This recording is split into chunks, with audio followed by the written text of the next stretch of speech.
Hi everyone, how's it going? Um, Difficult subject, but I'm going to try and do my best. Men's mental health. Now, I have no idea how to explain things, so please bear with me. Might not even be the best person to explain anything, but it is an issue, serious issue. So I'm going to give you my take, rightly or wrongly, on mental health, men's mental health. Now you saw at the beginning of the video me emptying beer bottles. Now, I don't perceive myself as an alcoholic. Doesn't look very good at the start, but I do like a few beers. Now, if anybody does know me, I actually suffer from a condition called achalasia. I'll touch on it briefly. It's not very nice. Basically, it's a condition where your esophagus goes into your stomach, and there's a valve like your sphincter in the backside. Opens and closes. You eat, it opens. You stop eating, it closes. Mine decided a few years ago to stop working. I used to be 13.5 stone, built very nicely, well muscly, 200-mile-an-hour dad, happy as Larry. My partner, she thought I was a sofa in my previous life. I was so laid back. I really didn't have a care in the world. Nothing phased me, nothing got on top of me. I was just happy. And then, went to Brands Hatch one year with my brother, and didn't feel right. I just put it down to being constipated, to be fair. The amount of, alcohol and everything. But looking back, I didn't really eat much. In the evening, my brother passed me a beer, started drinking it. I really wasn't that fussed about it. It wasn't then until he said, "There's something wrong with you." I thought, no, I'm not feeling it. Sorry. So, started losing a bit of weight. And 4 years later, from that first day, I got diagnosed with a condition called achalasia. It's quite rare. Now, I had 3 operations, not nice operations. One was called a widening procedure. Basically, they put a tube down your stomach, they pass 15 psi into a balloon to stretch it open. Now, when I had that done, that fucking hurt. That fucking hurt. I cried like a baby. I didn't want to have that again. Loads of endoscopies. I mean, I had 2 endoscopies in one day, and then other endoscopies up, and down. They're not nice. They really aren't nice. Most of them I got knocked out for. Others that I wasn't allowed to be knocked out. Now I don't have any muscles. I'm not 200 mile an hour. I can't afford the calories. It takes me all day to eat the McDonald's breakfast.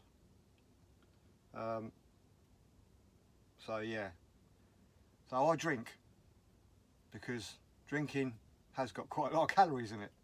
I'm not excusing the fact. I can eat chicken, I can't eat rice, I can't eat much. Pretty much anything that can melt in your mouth, and I eat a lot of crap. But it's the only way that I can maintain any kind of fitness, any kind of strength. So when I go about my day, I become very, very weak. I don't say nothing because it's no one else's problem at the end of the day. It's mine. There are people out there with a lot more worse conditions. And I take my hat off to people how they cope, because sometimes you can't cope. So that's a little bit about me. And then there's the effect that this has had on my family. And I'm going to try and keep my shit together here because it is massively upsetting. I have a little girl. Yeah. And she used to idolise me. She's one of these little girls that she was just always, you know, she was my shadow. She was always there. I'd stop and she'd just bump straight into me. She was so close. I just held her hand everywhere. Watched her grow up happy. And we used to have a right crack. We really did. And then she, well, I suppose it's the whole family hearing me throwing up all the time. And I've been told it's had an effect on her. Now, I can't be correct about this, but it has been mentioned that unfortunately the effects of me has affected her, and she now has issues where I can't comprehend them, and it scares me. Waking up 3 o'clock in the morning, tap at the door, you look down from your bedroom window, it's a police officer. Go down, what do they want? We got your daughter down the police station. No mate, she's fast asleep upstairs. No, we have your daughter down the police station. No, I'll go and prove it to you. I went up to her bedroom. Yeah, she ain't there. She has demons in her head that she wants to get rid of.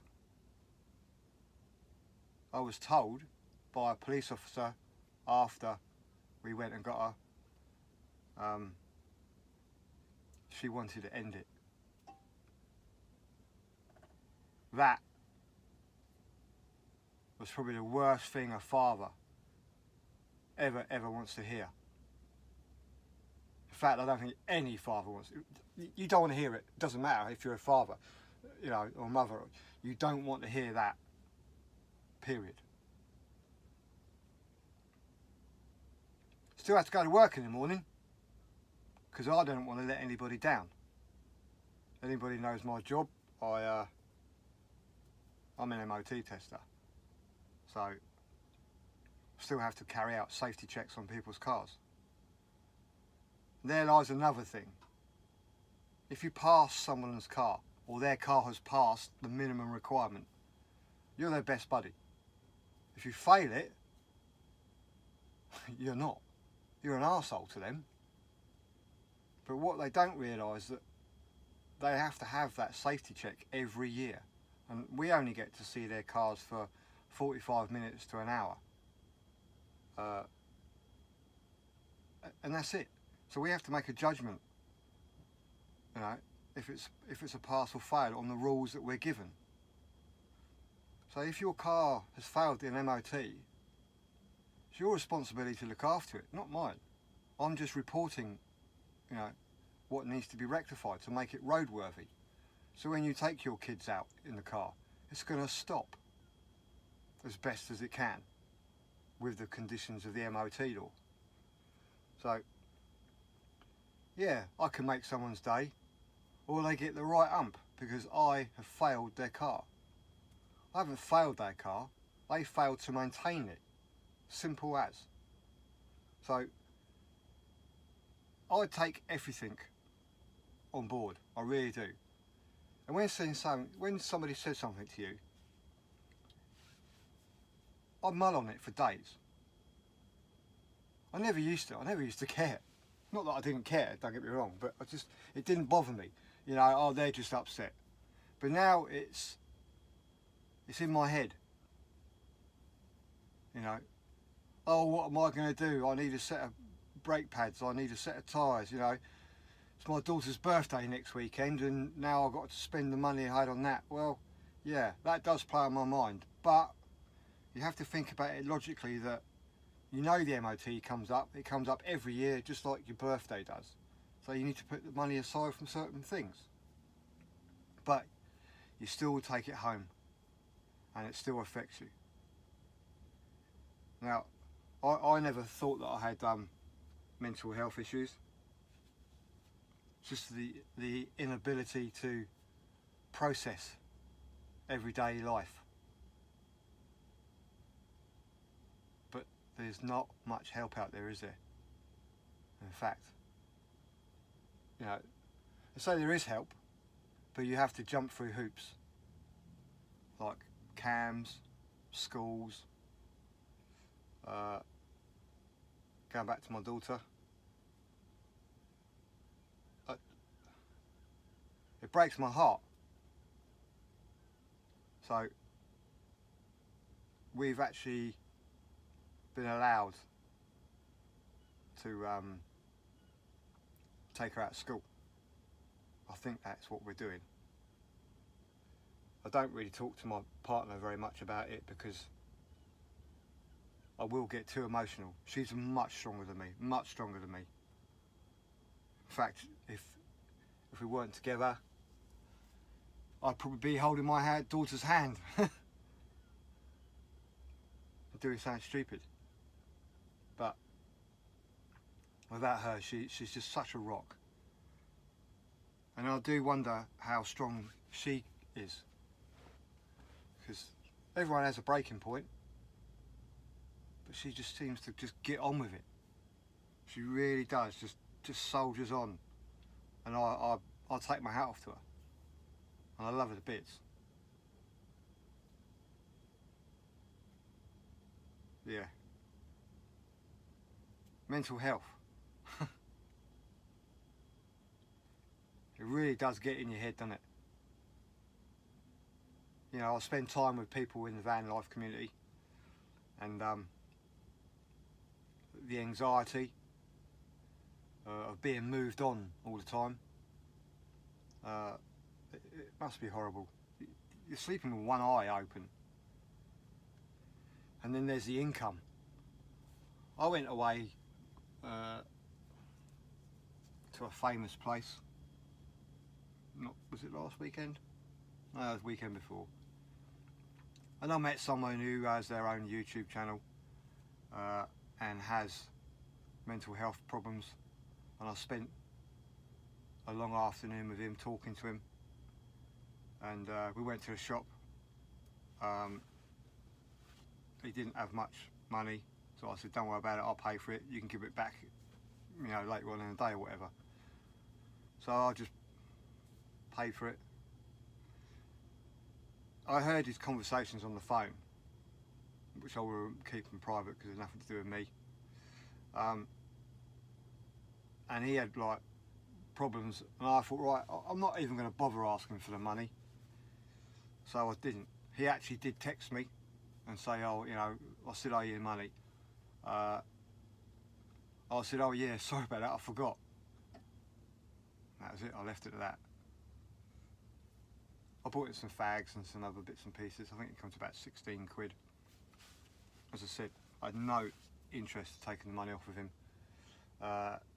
His problems were far, far outweigh me asking him for a couple of quid for some cigarettes. You know, if that, I mean, I used to smoke. Sometimes just smoke out of boredom, but sometimes you have a fag and you think, oh, yeah, fag and a beer. Just chills you right out. So who was I to deny him of that? Yeah, who am I to deny someone anything? So I left it. I didn't ask for the money. And I think sometimes if we can read people, then I think it'll be a better place. I failed a friend of mine.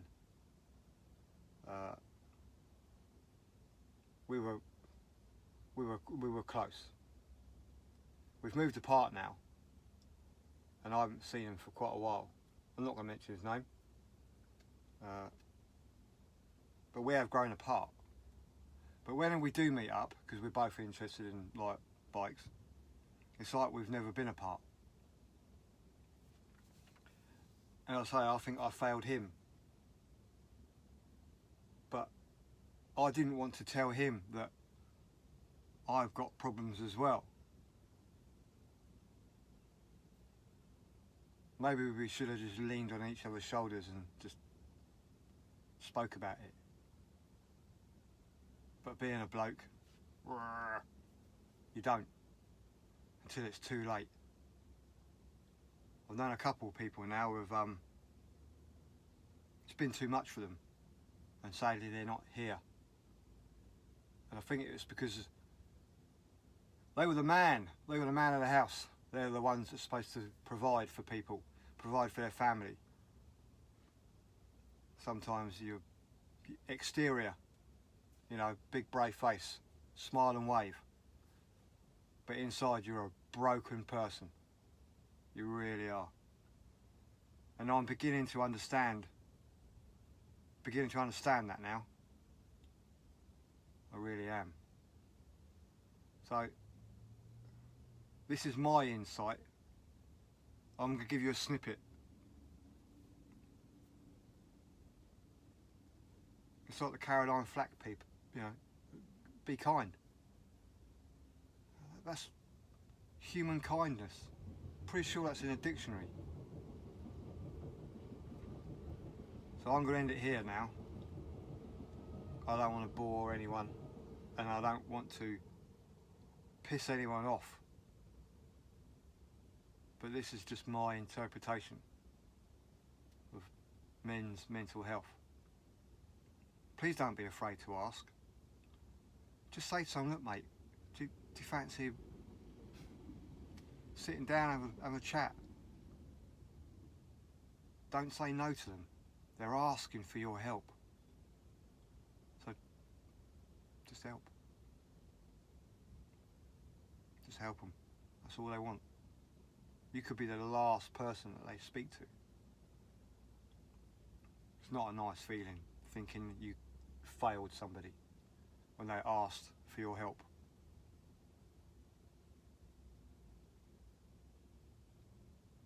Yeah. Thanks. Bye.